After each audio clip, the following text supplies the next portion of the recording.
Assalamualaikum warahmatullahi wabarakatuh. Nama saya Faras Rizky Pondavi dari kelas 9 Imam Bukhari. Dan pada video kali ini saya akan mengeluarkan pendapat saya tentang kondisi Indonesia dari sudut pandang pelajar di tahun 2020. Nah, sebelum saya menjelaskan ya dari sudut pandang pelajar, saya akan menjelaskan dulu bagaimana kondisi Indonesia di tahun 2020.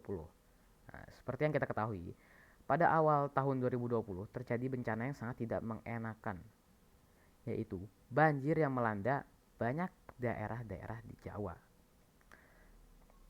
Selain adanya banjir, kita juga dilanda dengan bencana yang sangat dahsyat, yaitu COVID-19. Seperti yang kita ketahui bahwa virus corona itu sangatlah cepat menyebarnya, sehingga banyak sekali kasus mulai dari yang positif sampai yang meninggal. Nah, karena kasus COVID-19 yang meningkat dengan sangat cepat, pemerintah pun mengambil keputusan untuk melakukan lockdown. Walaupun pengambilan keputusan ini terbilang sangatlah lambat, karena pada saat itu sudah banyak sekali negara yang menerapkan lockdown dan pada saat itu juga kasus COVID-19 sangatlah tinggi.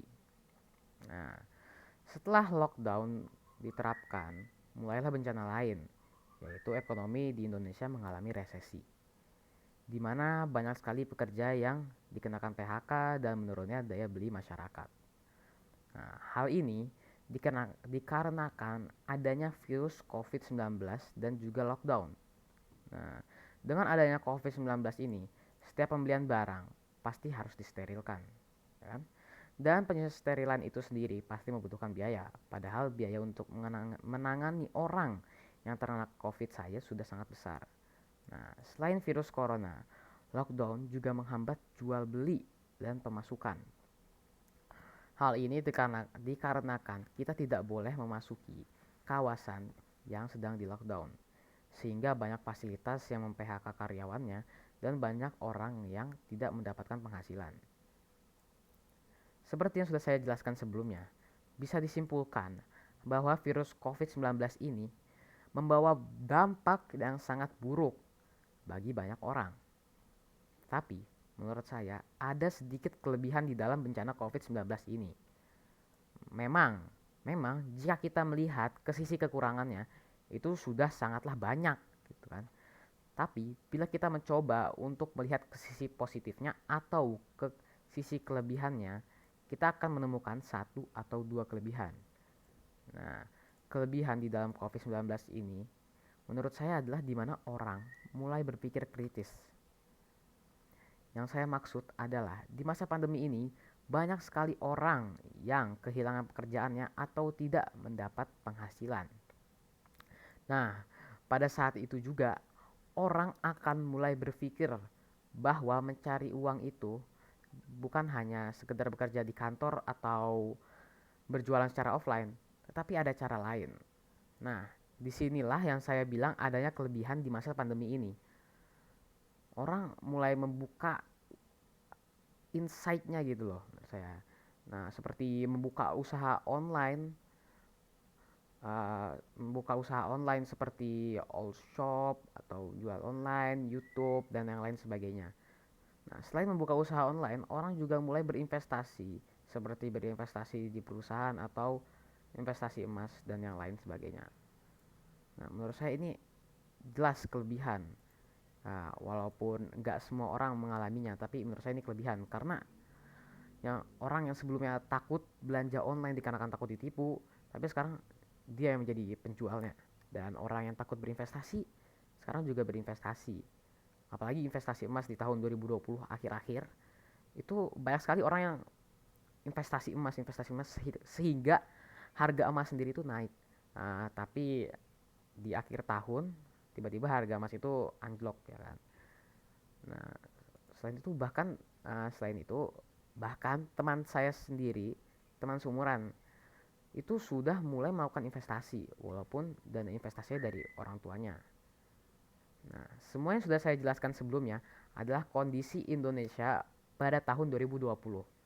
Nah, sekarang saya akan menjelaskannya dari sudut pandang seorang pelajar. Karena saya adalah seorang pelajar, pasti saya akan membahas tentang pendidikan. Nah, menurut saya pendidikan kita sekarang itu kurang efektif. Kenapa? Karena kita sudah belajar dengan tatap muka dalam kurun waktu yang sudah sangatlah lama.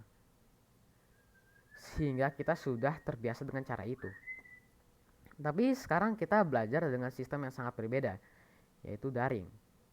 Nah, dikarenakan adanya virus corona ini.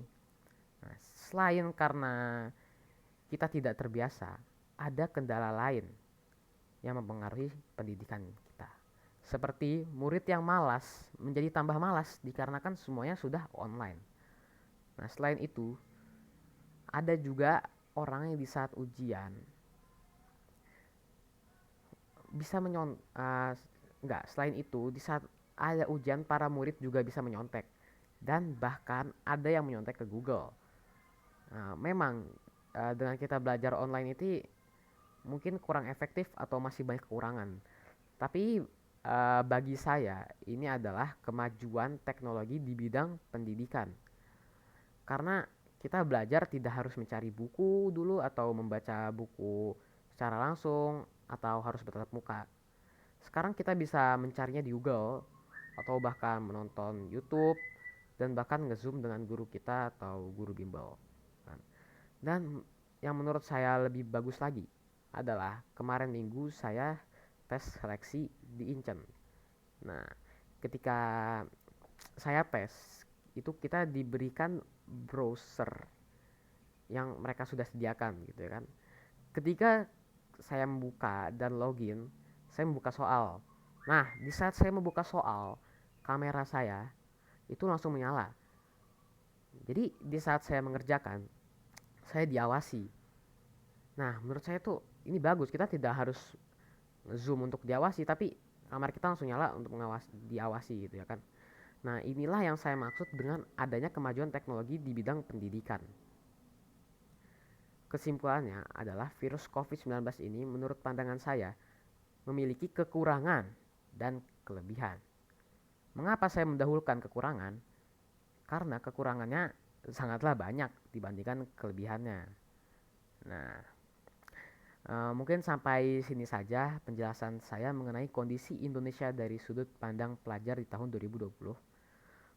Kalau ada kesalahan, mohon untuk dimaafkan. Wassalamualaikum warahmatullahi wabarakatuh.